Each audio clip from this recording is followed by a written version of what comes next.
사와디카, 나카. 안녕하세요. 엄입니다. 네, 여러분 오늘도 어김없이 단어 넝을 사용하여서 태국 실생활에서 사용하는 관용적 용법 제4탄을 배워보도록 하겠습니다. 여러분 혹시 책을 좋아하시나요? 혹시 책을 사다 놓고 읽지 않고 방치해둔 경우가 있으신가요?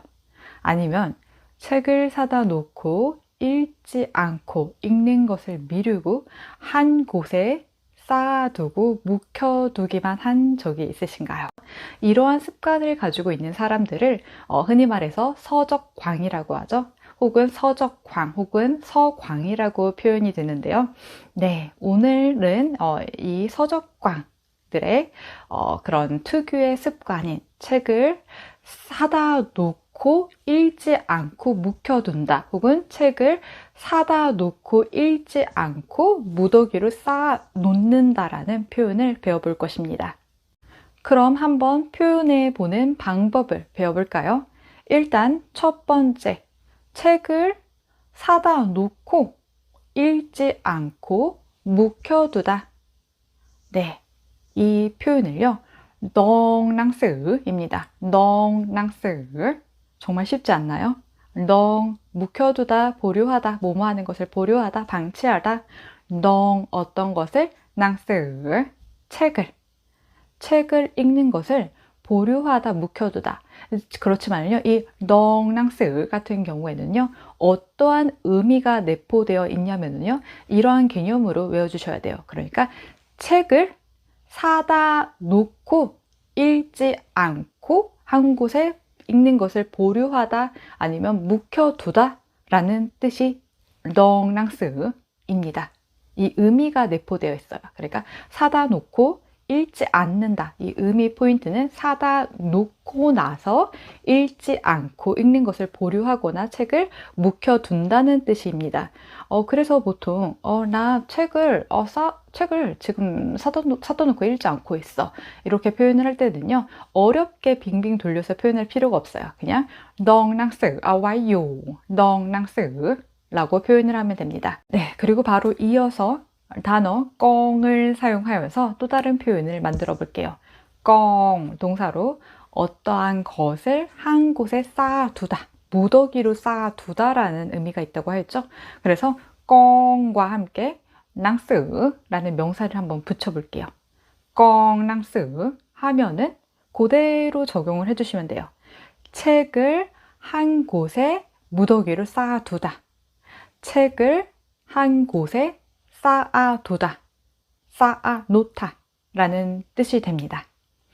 그렇다면 좀 더 이어서 이러한 문장을 한번 만들어 볼까요? 껑덩이라고 하면은요, 껑과 덩이 합성이 된 거죠. 결합이 된 거죠. 그래서 어떠한 것을 쌓아놓고 묵혀두다 라는 뜻을 껑덩이라고 해요. 그러면 묵혀두고 읽지 않고 묵혀두고 쌓아놓은 책을 어떻게 표현할까요? 낭스 티 껑덩이라고 할 수 있습니다. 낭스 티 껑덩 같은 경우에는요, 덩 아와이, 네, 묵혀둔 책이라는 뜻이에요. 덩 같은 경우에 낭스와 함께 사용이 된다면요, 사다 놓고 읽지 않고 묵혀두는 것을 덩낭스라고 하였죠. 이것을 그냥 바로 외워주시면 됩니다. 그런데 덩낭스에서 껑 같은 뭐뭇을 한 곳에 쌓아둔다라는 표현을 같이 일체하여서 사용을 한다면요, 낭스 티껑덩, 사다 놓고 읽지 않은 책을 한 곳에 무더기로 쌓아 놓은 책이라는 뜻이에요.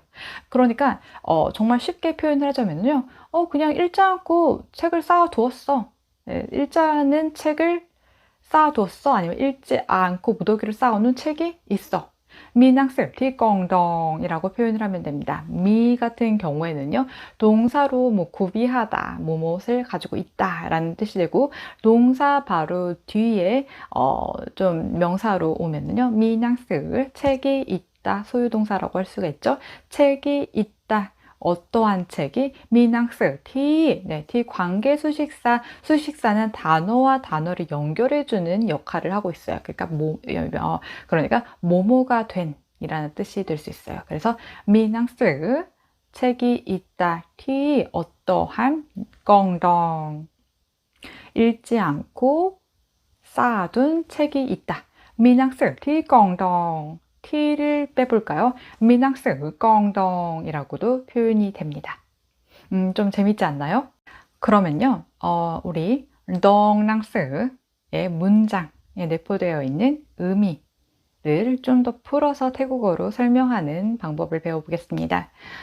일단 책을 사고 나서 읽지 않아 라는 의미잖아요. 그러니까 쓰낭스 레오메이 안이라고 표현할 수 있습니다. 사다 안 읽다 마이 안 읽다 입니다. 쓰낭스 레오메이 안 혹은 쓰낭스 때 마이 안 책을 샀지만 읽지 않는다. 그리고 쓰낭스 마켓 때 마이 안 책을 사두고 보관해 놓지만 안 읽는다. 이렇게 표현이 될 수 있습니다. 그러면 우리 서적광, 주제가 서적광의 행위, 습관을 표현을 하는 것이었잖아요. 그럼 우리 제일 중요한 서적광, 주인공의 서적광을 어떻게 표현하는지도 한번 배워봐야 되겠죠? 자, 서적광 같은 경우에는요, 낙덩낭스라고 표현이 됩니다. 낙 같은 경우에는요, 어떠한 것을 전문적으로 하는 전문가를 표현했을 때 그 접두사에 앞에 낙을 붙이고 그리고 그 뒤에 전문적으로 하는 일들을 붙여주면은요, 그 일을 하는 전문가를 표현이 되는데요. 낙덩낙스 같은 경우는 서적광 그리고 이것을 록덩낙스라고 표현이 될 수 있는데 이것 또한 어떠한 증상을 가지고 있는 사람, 서적광의 증상을 가지고 있는 사람을 록덩낙스 질병이라고 표현이 될 수도 있고요. 그리고 낙덩낙스 라면은 그 서적광이라고 표현될 수 있습니다. 낙감무영 같은 경우에는요, 깜무영은 정치이죠. 여기서 낙감무영 하면 정치가가 될 수도 있습니다. 그러면 이거와 좀 비슷한데 비슷하지 않은 개념의 단어, 좀 헷갈리는 단어를 배워보겠습니다. 애서가예요. 애서가는요, 책을 모아두는 사람이 아니라 책을 정말 좋아하는 사람을 애서가라고 표현을 하죠. 그렇기 때문에, 자, 좋아하는 사람, 그럼 첩은 동사를 좋아하다, 어떤 걸 낭스, 첩 낭스, 책을 좋아하다. 그럼 좋아하는 사람, 책을 좋아하는 것이지 책을 전문적으로 모아두는 사람은 아니잖아요. 그쵸? 그래서 이건 전문가가 아니라 그냥 좋아하는 사람을 일컫는 것이기 때문에 접두사 포를 붙입니다. 포첩낭스라고 하면은 좋아하는, 책을 좋아하는 사람. 포 같은 경우에는요, 사람이라고 일컫는 접두사예요. 네, 오늘 이렇게 덩을 사용하여서 또 다른 의미를 내포한 그런 관용적 표현을 배워보았습니다. 제 4탄이었어요. 그러면 다음에는요, 덩을 사용해서 또 다른 관용적 표현이 무엇이 있는지 한번 준비해 오겠습니다. 제 5탄을 기대해 주세요.